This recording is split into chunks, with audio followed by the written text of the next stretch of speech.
Welcome to part 2 of your Simply Granted tutorials on how to use the Simply Granted database. My name is Ashley and I'm going to be walking you through creating a package and submitting it for grant approval. Now let's start by logging on to our dashboard. If you do not know how to do that, please refer to the first tutorial to get caught up on the basic functions of Simply Granted. Now after you've got to your dashboard, what you're going to do is click on Package Wizard. That brings us to our initial instructions. Please take time to read all the initial instructions before proceeding to the next step in making your package. Now step 1 is to search. Remember in the first tutorial we kind of looked at the grant search database. I really want to get into the specifics on how you can maximize your grant potential. So of course we're going to click on Advanced Search. And I kind of stray away from title. I always search by subject. Remember, your subjects are what you think your nonprofit best represents. For the Primetime Yes Center, we always use sports and recreation, and we always use peer mentoring. Now, most of the times I just search by subject because I don't want to limit myself as far as my grant earning potential. But however, this is all subjective to what you want to do. If you are not sure about what any of these things are, remember you can always revert back to the first tutorial that familiarizes you with this database.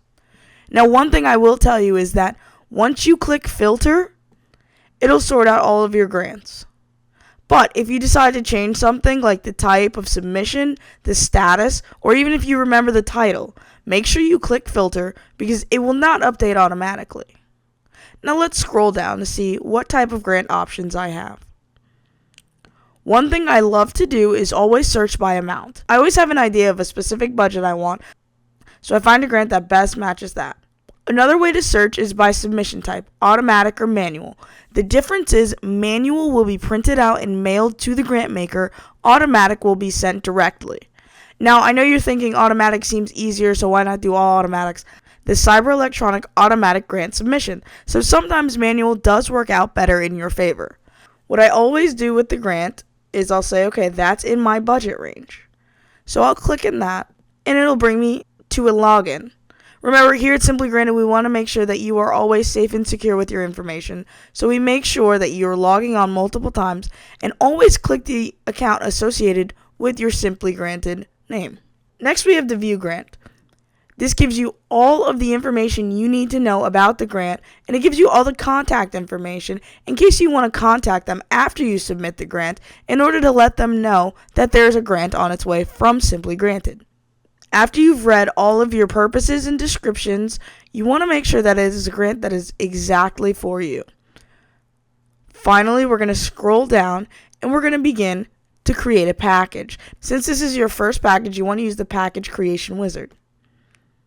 This brings us to our first step, which is adding your existing documents. Now, there's 3 ways to add documents, but right now for this grant purpose, you have 2 options. You can upload from your computer, or you can upload from Google Drive. Since this is your first grant, you're going to have your grant proposal on your computer. And what you're going to do is you're going to upload it directly from your computer. Upload. You're going to select where your file is chosen, wherever you've saved your file. You're going to upload it. And then you're going to save it and close it. Like I said, I use Google Docs because it's just something that's more familiar to me. So what I'm going to do is I'm going to click on it, select it, and then it's uploaded. Then I'll go to step number 2.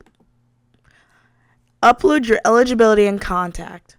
Now, we have a separate tutorial in our help about your eligibility and contact information. But the cool thing about your eligibility and contact is that we have an editable template in Google Documents right now. So you click here. You can edit this as far as your nonprofit is concerned. Download it going to File, Download As, a Microsoft Word document. Save it onto your desktop or wherever you feel comfortable. That way you have it at all times. Once you've done that, you can upload it and then proceed. Next, you have your exemption certificate. This is something you have. So what you do is you want to make sure you scan a nice clean copy of your exemption certificate. And then, once you've done that, you can directly upload it into your package. Next is your letter of solicitation. This is something personal, something you have to write new every time. It's your time to persuade. It's almost like a cover letter, but there's a tiny variation. If you're not sure what a sample letter is, you can click and it'll give you a sample. Next is your cover letter. Your cover letter gives that first look as to who you are as an organization. Now, if you haven't ever written a cover letter before, we've got you covered, and you can go ahead and click there. Remember, always File, Download As, Microsoft Word document, and there you have it. There's your cover letter for your packages. Now, if you want to keep editing your cover letter, feel free in the document that you've downloaded from Microsoft Word or in a PDF, whatever you feel comfortable downloading. Make sure that you go in and edit it, resave it, and then upload again once we've gotten to creating a real package. Next is your letter of inquiry. We also have an editable template for that. Your letter of inquiry is something you always need to make sure that you have. Go ahead and click. Remember, File, Download As, Microsoft Word document, and then you can go ahead and edit your LOI. Next is your annual report. This is something that you file every year. If you have not filed an annual report and your nonprofit is over 1 year old, you need to go to your state's website and make sure that your nonprofit annual report is updated. Step 8 is your business plan. It is your formal statement about your nonprofit organization.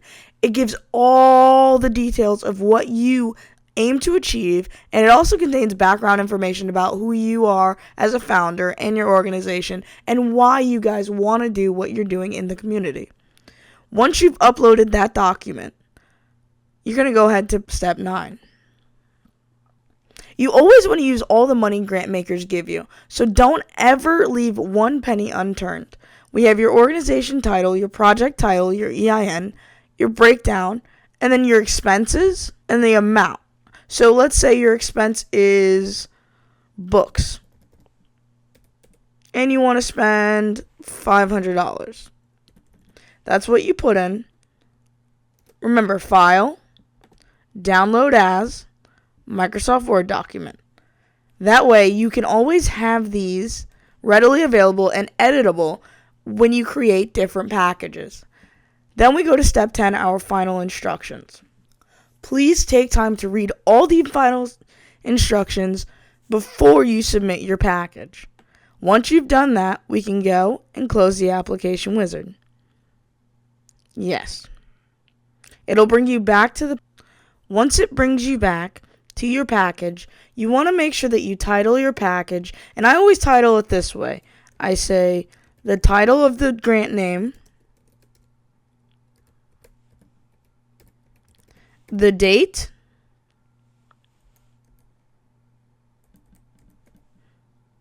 and my initials, just so I know that I'm the one who applied for the grant. Then you'll see all your files uploaded, and then you'll be ready to submit a package. You'll read all of this. Then it may bring you to a screen that says, "This grant does not accept submissions via email. Please print your application to the following address." So your best bet is to request a quote for submission. This will give you a quote of how much it's going to cost for Simply Granted in order to print and ship your package to the grant maker. Now, if you feel like printing your own applications, you have all your documents, you can print them, package them neatly, and send them off to the grant maker. Or you can request a quote from us. Then you get your requested quote. Then what you'll do is go to your profile, go to orders, and you can see that your quote has been requested. Then what you'll do is you'll click on See Details once you're getting approval, and you'll see that they give you a price. And once you do that, if you accept the price, you say, "Okay, I accept." It'll direct you to checkout. You'll say, "Yes, proceed to checkout," and you'll be directed to PayPal. You'll log in with your PayPal account and then pay. You also have the option to pay with your credit or debit card. If you don't like the price, you say, "Oh, it's too much," you're going to go ahead and reject it. And you say, "Are you sure you want to reject?" "Yes." And that's that. That's how you use Simply Granted in order to ship or print out one of your grants. The difference in manual and automatic submission is automatic submission will have a submit button only. You'll click submit, you'll get a submitting package, okay, and your package has been submitted. Once you've completed your first free trial grant, you will no longer be allowed to submit grants through Simply Granted. So what you're going to do at that point, if you say, wow, I really love this process, how do I do it? You click on your username, you subscribe. Once again, subscribe, either PayPal or credit card, pay, and then you close. That's how you submit a package via Simply Granted. Now remember, Simply Granted is your one-stop shop for all your grant writing needs. And if you have any questions, remember we always have a contact us button so that you can ask if you find that things are missing, if you're a little confused. And don't forget to like us on Facebook and on Twitter and on Medium so you can get the latest tips and tricks from Simply Granted. Thank you so much for watching this video.